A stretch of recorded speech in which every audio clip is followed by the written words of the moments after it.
Tamara Rojo is one of the world's most celebrated dancers.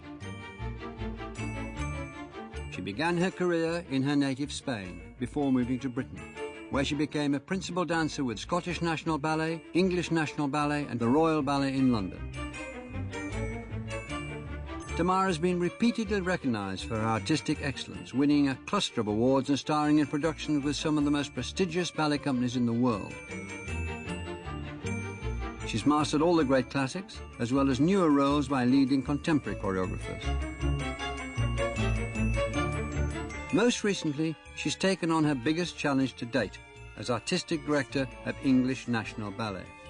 As well as being responsible for the company's repertoire and overall direction, Tamara will be leading from the front as one of its principal dancers, bringing ballet to audiences old and new all over the country.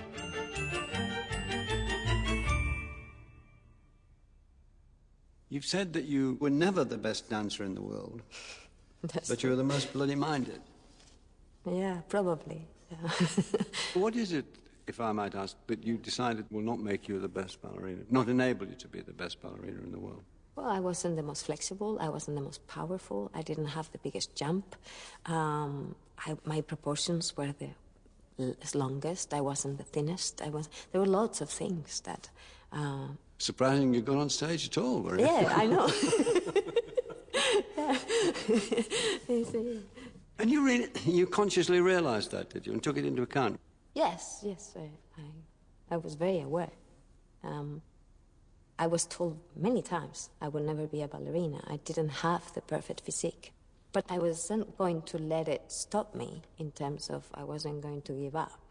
So it was a question of, I guess, thousands and thousands of hours and study and determination and stubbornness.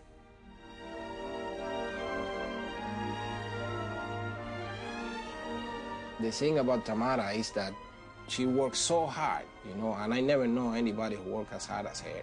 Sometimes in rehearsals, I feel like I'm in pain and I had to stop, or I had to not do it full out, you know, some of our routines. So I sort of decide, well, this day maybe I can take it easy. But Tamara doesn't know what is taking it easy, you know.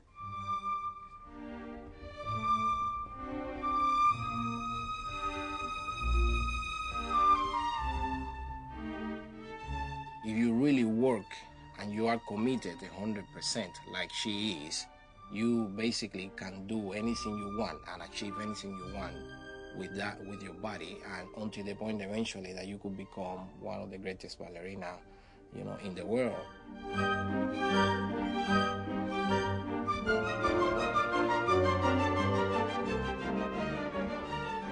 You had a partnership with Carlos Acosta, which was rightly celebrated, and can you tell us about that partnership and what it means to have as a constant partner over a long period, and what you build from that, knowing someone so well?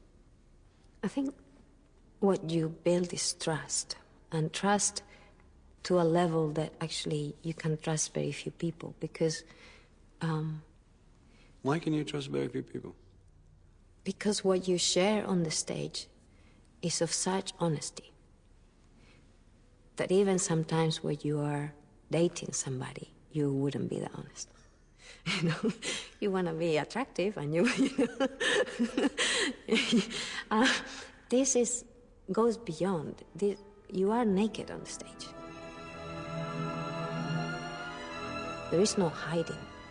And you can only do that when you have gone through many hours together, when you have gone through amazing performances and through really bad ones, and you forgive each other. All of that creates a synergy and a trust and a friendship and a love. You get to a point where you actually breathe together, when you hear each other, you understand the mood, you can really feel each other very, very well.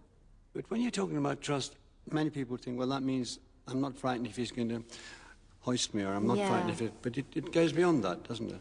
It's more... yes, I mean, I certainly wasn't ever scared of being dropped by Carlos. I mean, the man is almighty, you know.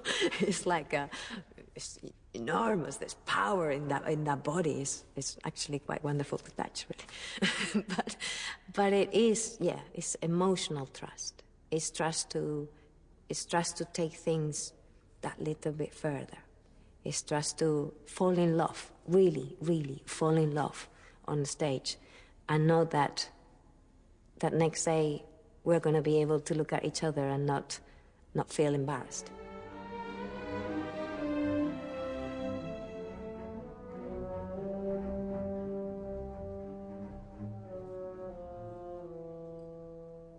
Tamara is, first of all, a great actress, and for me, the look in the eyes, eye to eye, and it's probably one of the most important things on stage. Just that one look creates a big drama and energy flow into the audience. She lives the role. It's all real, and it's amazing to be on stage with somebody like that.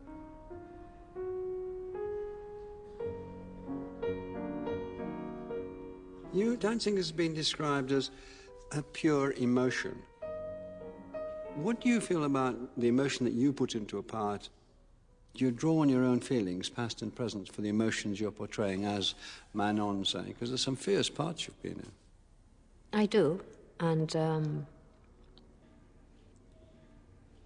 sometimes I think I should have been a bit more careful, maybe, because I have manipulated my emotions quite often. And what does that mean, specifically? For example, when I first did Rite of Spring, I started rehearsing it just after my grandmother died. And I had been in the burial, and I remember hearing the earth dropping on her grave. And I remember just being terrified by that sound and overwhelmed with guilt because I didn't make it back in time to see her alive because I was dancing. And there was horrible emotions. And when I step on stage to do The Chosen Maiden in Kenneth Macmillan Rite of Spring, I put myself back there. And I know I did an amazing performance. I know that the public felt it. I know the reviews were amazing. But sometimes I should have been more careful with how I use those things, because it's a painful thing to go through, and it also is, I think, unfair on my grandmother or the people that create these emotions. So, yeah, I'm not sure. There's always that element, isn't there? You are drawing on what happened, not so much with yourself, but yourself in relation to other people. You think it's unfair. Do you think it really is unfair? Or because what happens to other people when you observe it becomes part of you? I think in this case, because I already was feeling guilty, I felt that it was unfair. But yet I did it again and again and again. So I think the worst thing about it is that if you abuse it, you stop feeling it. And my intention when I dance is to create emotion. I think that's what art is for as well, is to connect with humans in an emotional way rather than in an intellectual way.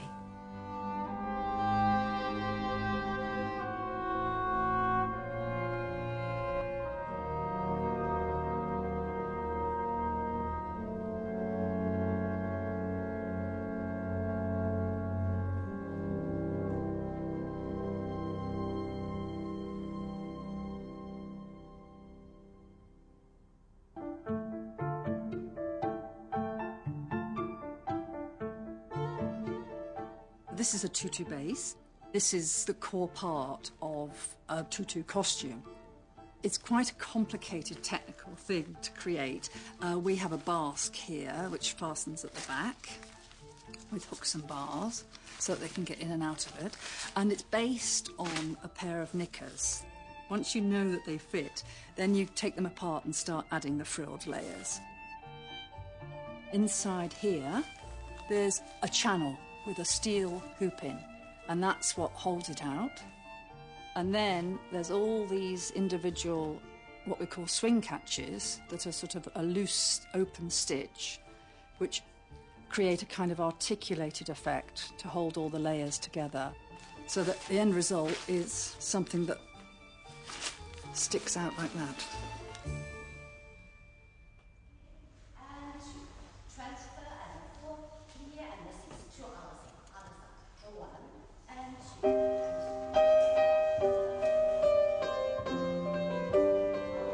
Tamara Rojo joins the rest of the dancers at English National Ballet every day in the morning class, working on technique, flexibility and fitness.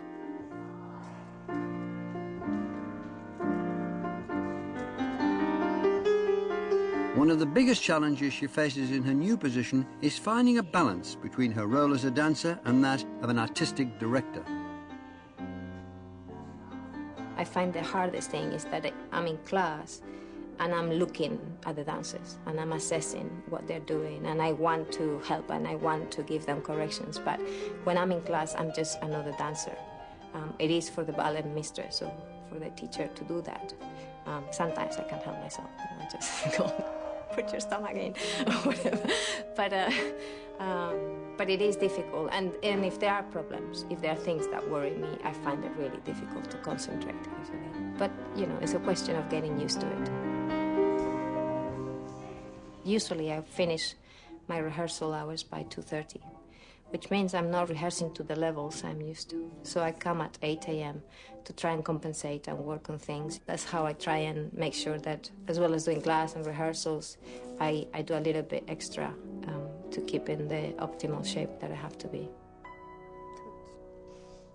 It was a big decision, I presume, for you. You're at the top of your form, a star of the Royal Ballet, world star dancer, and you decide to take this arduous job, which is dancing and a lot of administration, a lot of worries about finance and where you get and hiring and repertoire and so on.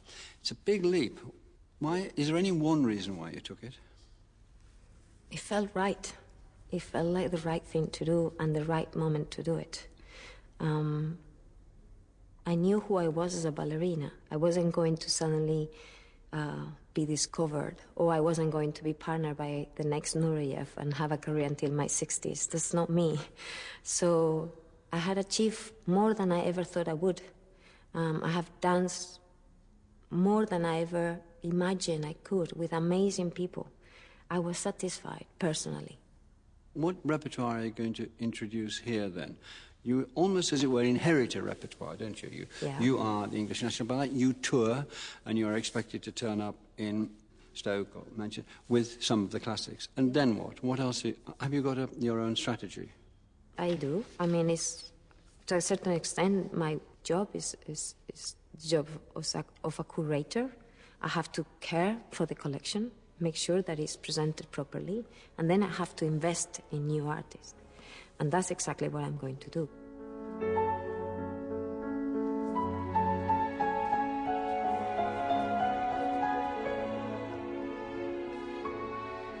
Tamara's first spring season as artistic director is a mixed bill entitled Ecstasy and Death, comprised of 3 contrasting 20th century ballets, including Jiri Kilian's Petite Mort, a landmark piece of abstract dance.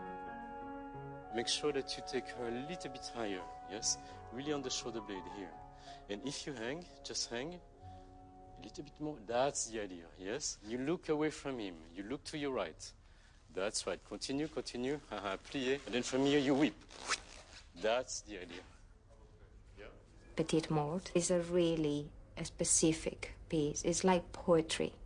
Every step is exactly as it is. It's not like narrative, where you tell a story, you can change how you tell a story. It is literally poetry in motion. You cannot change anything about it, and it is so specific. You will see there's no other rehearsal that is in so much detail. And also it's a style that the company hasn't done so much. That's partly why I want to bring it, so that they experience something different, a different way of working, a different way of dancing. There's one scene at the beginning where it's just the men in silence with swords. And to see ballet dancers dancing like men, feeling like men, is a pleasure. The other day I was watching it and I felt really proud for the first time. I thought, yeah, this is